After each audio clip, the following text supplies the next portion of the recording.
الحمدللہ رب العالمین والصلاة والسلام علی سید الانبیاء والمرسلین اما بعد فاعوذ باللہ من الشیطان الرجیم بسم اللہ الرحمن الرحیم۔ الحمدللہ کل کے پروگرام میں یہ مسئلہ چل رہا تھا، آیت نمبر 67 سے ہم نے آغاز کیا تھا اور یہ بتایا تھا کہ بنی اسرائیل کی قوم میں عامیل نام کا ایک شخص تھا اور اس کے رشتہ دار نے اس کو وراثت کے معاملے میں لالچ میں قتل کر دیا تھا، اور پھر اللہ تعالیٰ کی طرف سے حکم ہوا کہ ایک مخصوص گائے کو ذبح کیا جائے اور اس کے گوشت کا مخصوص حصہ اس مقتول کو ماریں گے تو یہ خود بتائے گا کہ قاتل کون ہے۔ تو یہ پورا واقعہ کل آپ کی خدمت میں عرض کیا تھا، اور یہ عرض کیا تھا کہ اب ہم یہ دیکھتے ہیں کہ ان آیات میں وہ واقعہ کس انداز سے بیان ہوا۔ تو اللہ تعالیٰ نے ارشاد فرمایا وَإِذْ قَالَ مُوسَىٰ لِقَوْمِهِ، اور یاد کرو جب کہا موسیٰ علیہ السلام نے اپنی قوم سے إِنَّ اللَّهَ يَأْمُرُكُمْ أَن تَذْبَحُوا بَقَرَةً، کہ بے شک اللہ تعالیٰ تمہیں حکم ارشاد فرماتا ہے کہ تم ایک گائے ذبح کرو۔ قالوا، انہوں نے کہا أَتَتَّخِذُونَ هُزُوًا، کہ آپ ہمارے ساتھ مذاق کر رہے ہیں۔ قال، موسیٰ علیہ السلام نے ارشاد فرمایا اعوذ باللہ ان اکون من الجاہلین، کہ میں اللہ تعالیٰ کی اس سے پناہ چاہتا ہوں کہ میں جاہلوں میں سے ہو جاؤں۔ اس سے معلوم ہوا کہ مذاق کرنا یہ جاہلوں کا طریقہ ہے، یعنی وہ مذاق جو سامنے والے کی دل آزاری کا سبب بنے، جس میں جھوٹ شامل ہو یا جس کی وجہ سے کسی کی توہین ہوتی ہو، یہ مذاق منع ہے۔ اور جہاں تک مزاح کا تعلق ہے کہ جو صرف خوش طبعی کے لیے کیا جائے، کسی کی دل آزاری کا سبب نہ ہو، توہین کا انسان مرتکب نہ ہو، اس میں جھوٹ کی آمیزش نہ ہو، تو وہ جائز ہوتا ہے اور نبی کریم صلی اللہ علیہ وسلم کی خود سنت ہے۔ قالوا، انہوں نے کہا ادعو لنا ربک یبین لنا ما ہی، کہ آپ ہمارے لیے اپنے رب سے دعا کیجئے کہ وہ ہمیں یہ بیان کر دے کہ وہ گائے کیسی ہے۔ اب موسیٰ علیہ السلام نے پھر دعا کی ہوگی تو اللہ تعالیٰ نے جواباً آپ کو بتایا۔ قال، تو موسیٰ علیہ السلام نے فرمایا کہ انہ یقول، کہ بے شک اللہ تبارک و تعالی ارشاد فرماتا ہے انہا بقرۃ لا فارد ولا بکر، کہ بے شک وہ ایک گائے ہے جو نہ بوڑھی ہے اور نہ جوان،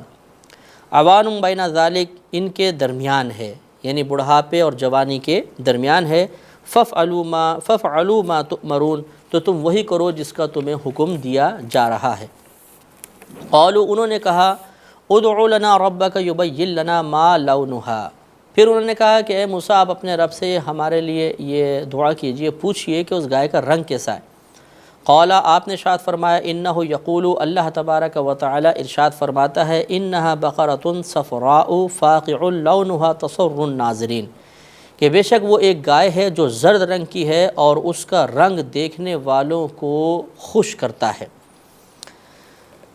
قالوا، انہوں نے کہا کہ ادعو لنا ربک یبین لنا ما ہی، انہوں نے کہا کہ آپ اپنے رب سے دعا کیجئے ہمارے لیے بیان کر دے کہ وہ گائے کیسی ہے۔ ان البقرہ تشابہ علینا، کیونکہ بے شک وہ گائے ہم پر مشتبہ ہو گئی ہے، یعنی واضح سمجھ میں نہیں آ رہا۔ وَإِنَّا إِن شَاءَ اللَّهُ لَمُهْتَدُونَ، اور بے شک اگر اللہ تعالیٰ نے چاہا تو ہم ضرور ہدایت یافتہ لوگوں میں سے ہو جائیں گے۔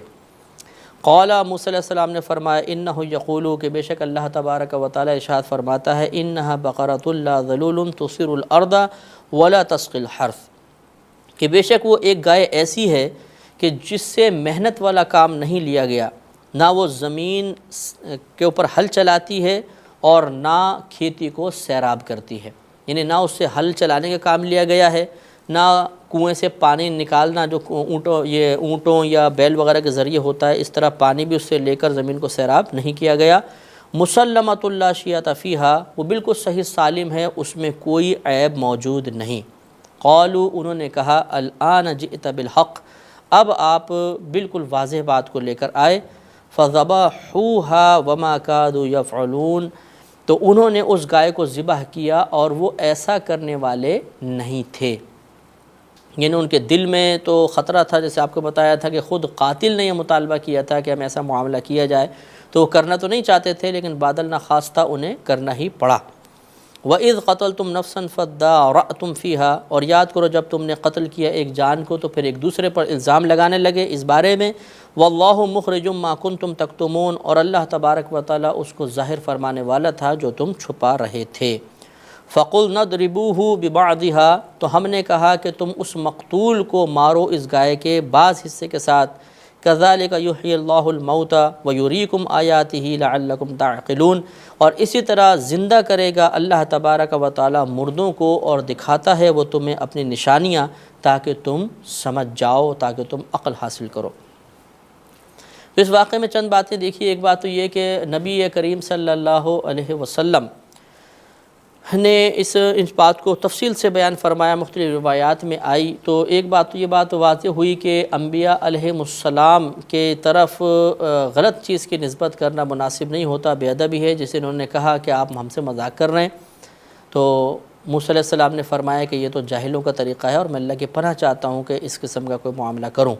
تو یہ یعنی بڑوں کے ساتھ اس قسم کا رویہ اختیار کرنا، یہ معلوم ہوا کہ نافرمان قوموں کا طریقہ ہے، ہمیں اس سے پرہیز کرنا چاہیے۔ دوسرے سے معاملہ یہ بھی واضح ہوا کہ نبی کریم صلی اللہ علیہ وسلم نے ارشاد فرمایا کہ تم کثرت سوال سے بچو، اس لیے کہ بنی اسرائیل کو سوال کی کثرت نے ہلاک کیا۔ یہ سیاہ ستہ میں حدیث موجود ہے۔ تو لہٰذا معلوم یہ ہوا کہ اگر جیسے انہوں نے پوچھا تھا، اللہ نے واضح طور پہ پہلے بتا دیا تھا کہ تم ایک گائے ہے اس کو ذبح کرو اور اس گوشت کا ٹکڑا مارو گے تو ٹھیک ہو جائے گا معاملہ، لیکن انہوں نے بار بار سوال کیا تو پھر اللہ تعالیٰ کی طرف سے بھی اس سوال کے جواب میں احکامات نازل ہوتے رہے اور اتنی سخت پھر ان کو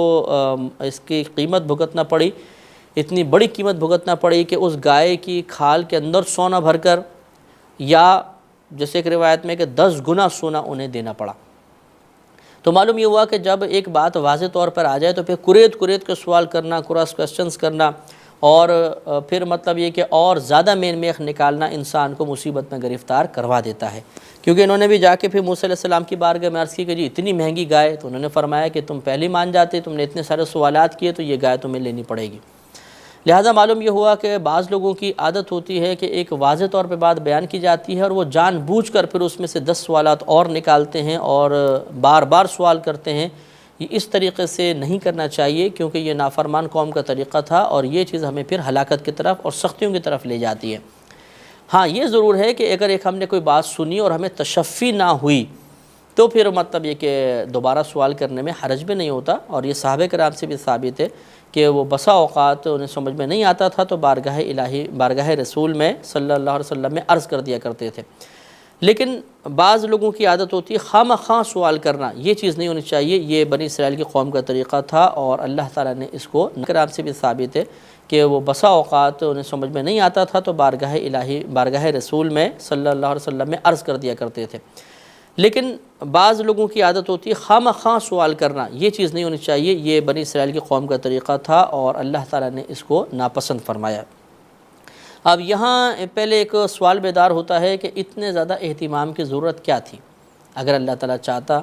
تو جب انہوں نے آ کر عرض کی تھی کہ آپ اللہ کی بارگاہ میں یعنی وہ قاتل کو تلاش کروائیں، تو موسیٰ علیہ السلام اللہ کی بارگاہ میں دعا کرتے اور اللہ تعالیٰ براہ راست بتا دیتا کہ یہ قاتل ہے۔ تو اتنا لمبا اہتمام کیوں کیا گیا کہ پہلے گائے، پھر اس کو ذبح کرنا، پھر وہ مخصوص گائے، پھر اس کا گوشت کا ٹکڑا نکالنا، پھر مقتول کو مارنا، پھر گواہی دلوانا؟ تو اس میں دراصل کئی حکمتیں تھیں۔ ایک حکمت تو اس میں یہ پوشیدہ تھی کہ اس نافرمان قوم کو سزا دینا مقصود تھا کہ جو بہت زیادہ ذہانت کا مظاہرہ کرنے کی کوشش کر رہی تھی، تو مشقت میں مبتلا ہوئے تو گویا ان کے لیے ایک سزا مقرر ہو گئی۔ دوسرا، وہ نوجوان جو ہم نے بتایا تھا کہ جس کی گائے تھی اور اس کا باپ بڑا نیک تھا، وہ اپنے ماں باپ کے ساتھ بہت نیک سلوک کرنے والا تھا، اس نوجوان کو اللہ تبارک و تعالی دنیا میں ہی والدین کی اطاعت، خدمت گزاری اور ان کو خوش کرنے کی جزا دینا چاہتا تھا، لہذا اتنا بڑا اہتمام ہوا اور پھر اس اہتمام کے جواب میں اس نوجوان کو بہت زیادہ اس گائے کی قیمت ملی جو اس کے تصور میں بھی کبھی نہیں ہو سکتی تھی۔ تو یہ دوسرا مقصد پوشیدہ تھا۔ تیسرا مقصد یہ اور حکمت اس میں پوشیدہ یہ تھی کہ یہ آیات جس وقت نبی کریم صلی اللہ علیہ وسلم پر نازل ہوئیں تو اس وقت جو مشرکین مکہ تھے وہ بروز قیامت دوبارہ اٹھائے جانے کے منکر تھے، وہ انکار کیا کرتے تھے۔ تو ان آیات سے اللہ تبارک و تعالیٰ نے گویا کہ ان کو بھی یہ واضح فرما دیا کہ جو رب گائے کے جسم کے ایک ٹکڑے سے مردے کو زندہ کر سکتا ہے، تو جب گائے کا وہ ٹکڑا لگا مردہ زندہ ہو گیا تو وہی رب براہ راست دوبارہ زندگی دینے پر قادر کیوں نہیں ہے؟ اسی لیے آگے دیکھیں اللہ نے ارشاد فرمایا کذالک یحیی اللہ الموتى، اور اسی طرح اللہ تبارک و تعالیٰ مردوں کو زندہ فرمائے گا، وَيُرِيكُمْ آیاتہ، اور تمہیں اپنی آیات دکھاتا ہے، لعلکم تعقلون، تاکہ تم عقل والے ہو جاؤ، سمجھ جاؤ۔ تو یہ چونکہ واقعات بنی اسرائیل میں مشہور تھے، خود بنی اسرائیل بھی ان باتوں کو بیان کیا کرتے تھے، اور یہودی اس زمانے میں مشرکین کے ساتھ ہوا کرتے تھے، تجارت وغیرہ کے لین دین معاملات تھے، کچھ حلیف قبائل تھے جو مشرکین کے ساتھ ملے ہوئے تھے، جیسے کہ آگے انشاءاللہ آئے گا بھی۔ تو اللہ تعالیٰ نے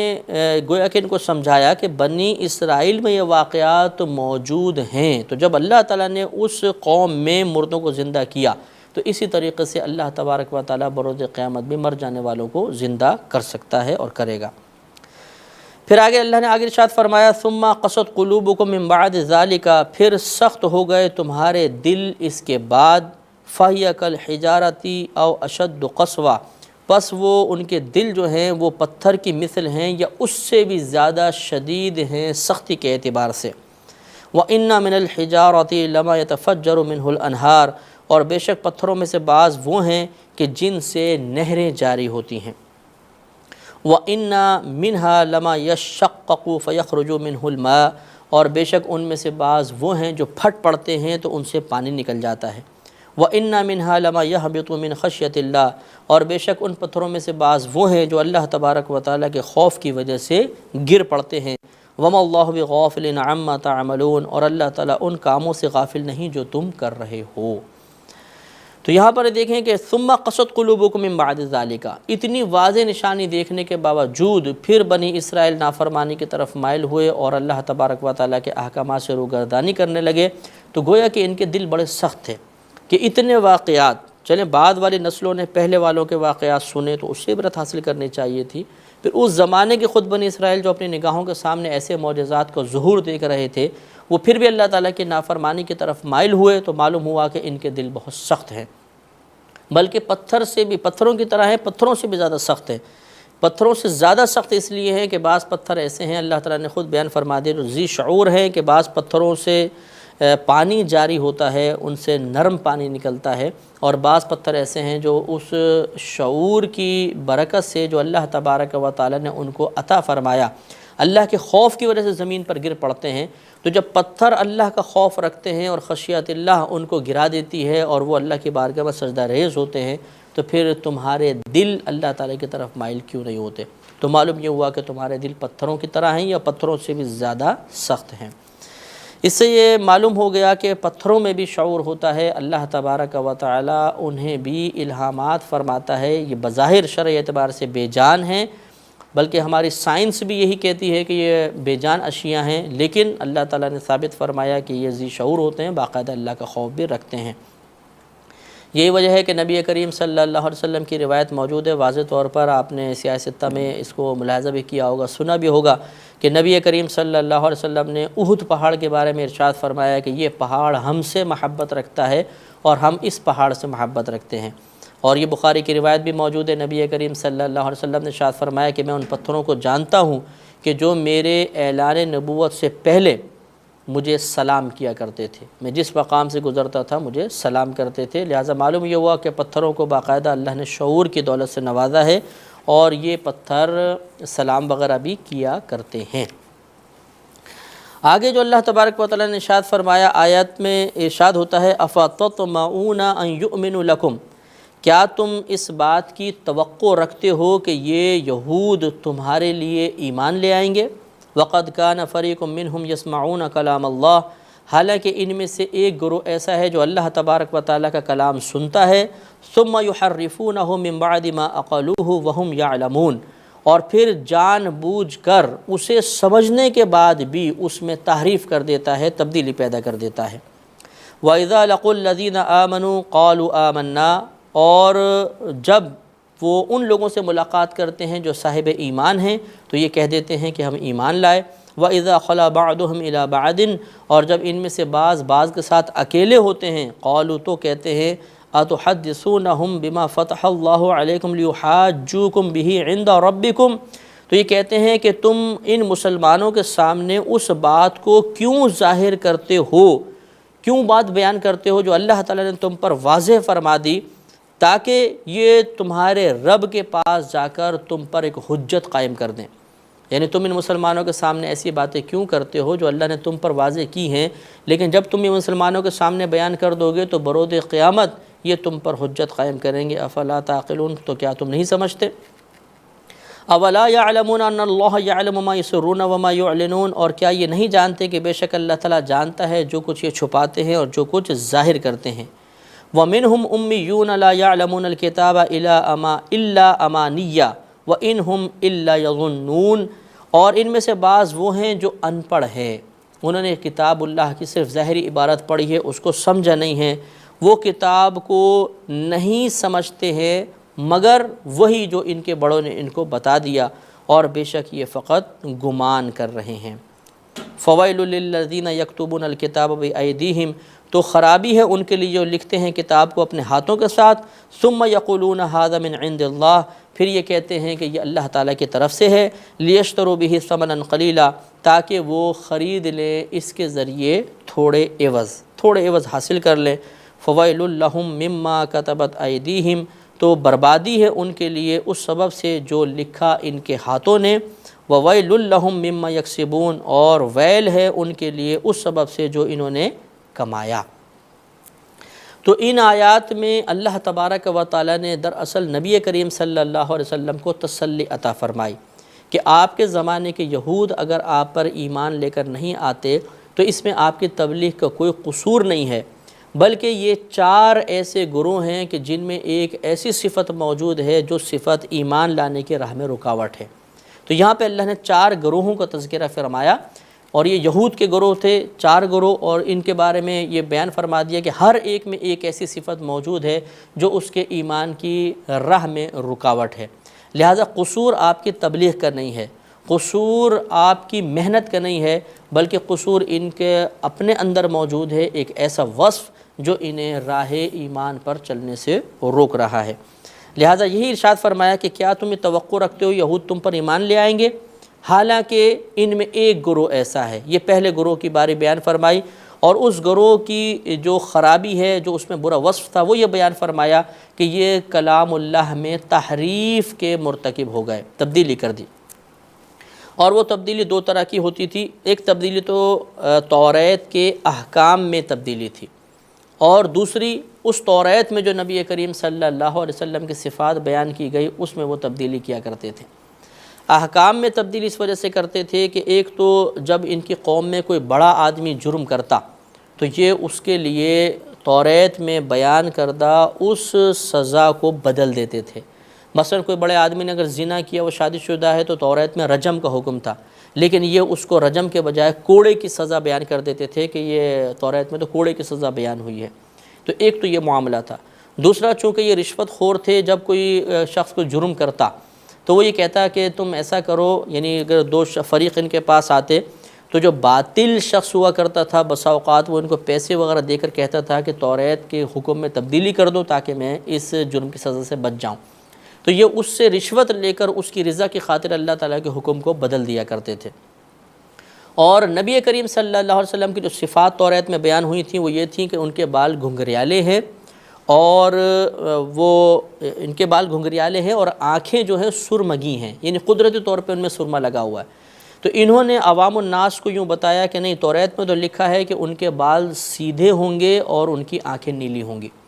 تو یہ ان کی تبدیلی تھی۔ تو گویا کہ جب یہ اتنے جرأت مند ہو گئے، ان کا دل اتنا سخت ہو گیا کہ اللہ تبارک و تعالیٰ کے کلام کو تبدیل کر دیتے تھے اور یہ کہتے تھے کہ اللہ کی جانب سے ہے، اور یہ بہت بڑی جرأت کی بات ہوتی ہے۔ تو اس چیز نے ان کے قلوب کو سخت کیا، ان کی قلبی سختی اللہ تبارک و تعالیٰ کے اوپر صحیح طریقے سے ایمان لانے کے راہ میں رکاوٹ بنی۔ تو نبی کریم صلی اللہ علیہ وسلم کو یہ نبی نہیں تسلیم کرتے تھے، ان کا کلمہ نہیں پڑھتے تھے، کیونکہ ان کے ساتھ یہ معاملہ تھا۔ تو یہ اللہ نے بیان فرمایا کہ ان میں سے ایک گروہ ایسا ہے جو اللہ کے کلام کو سنتے ہیں، پھر اسے سمجھنے کے بعد جان بوجھ کر تبدیل کر دیتے ہیں۔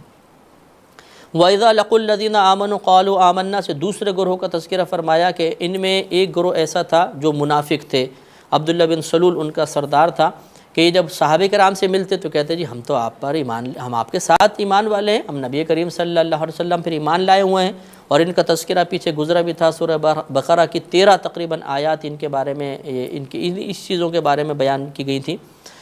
تو یہ کہتے تھے کہ ہم تو تمہارے ساتھ ہیں،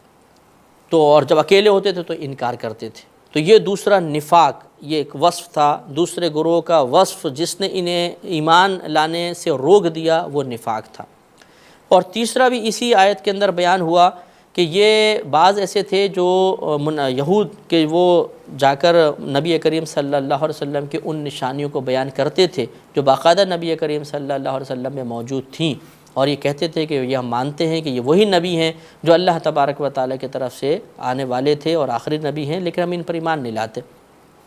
تو یہ تیسرا گروہ وہ تھا جو ان کو اس حقیقت کے بیان کرنے سے روکا کرتا تھا کہ تم اگر یہ کہو گے کہ یہ واقعی وہی نبی ہیں جو اللہ تبارک و تعالیٰ کی طرف سے مبعوث کیے جانے تھے، جن کی ہمارے اکابرین نے خبر دی، جن کے بارے میں توریت میں اوصاف بیان کر دیے گئے، تو پھر بے وقوفو خود سوچو کہ جب اللہ تعالیٰ کی بارگاہ میں تم پہنچو گے تو کیا یہ وہاں پر حجت قائم نہیں کریں گے؟ کیا یہ نہیں کہیں گے کہ ہاں یہ تو پہلے ہی پہچانتے تھے، اس کے باوجود ایمان لے کر نہیں آئے، تو تم ایسی باتیں مسلمانوں کے سامنے یا عوام کے سامنے نہ کہو۔ تو یہ تیسرا گروہ جو نبی کریم صلی اللہ علیہ وسلم کے ان اوصاف کو چھپانے کی ترغیب دیا کرتا تھا، تو گویا اس میں ایک ایسا وصف تھا کہ اللہ تعالیٰ کے طرف سے بیان کردہ حق کو چھپانے کی ترغیب دیا کرتا تھا۔ اس وصف نے انہیں ایمان لانے سے روک دیا، اس لیے اللہ نے ان کے بارے میں دونوں گروپ کو یہ بیان فرمایا۔ اور جب ملتے ہیں وہ ان لوگوں سے جو ایمان لائے تو کہتے ہیں ہم ایمان لے آئے، اور جب اپنے ساتھیوں ان میں سے بعض کے ساتھ اکیلے ہوتے ہیں تو انہیں یہ کہتے ہیں کہ تم اس چیز کو کیوں ان مسلمانوں کے سامنے بیان کرتے ہو جسے اللہ نے تم پر ظاہر کر دیا، اور اس لیے تم بیان کر دیتے ہو کہ تاکہ تمہارے رب کے پاس جا کر تمہارے خلاف حجت قائم کر دیں، تو کیا تم عقل نہیں رکھتے ہو؟ تو اللہ تعالیٰ نے واضح فرمایا کہ کیا یہ نہیں جانتے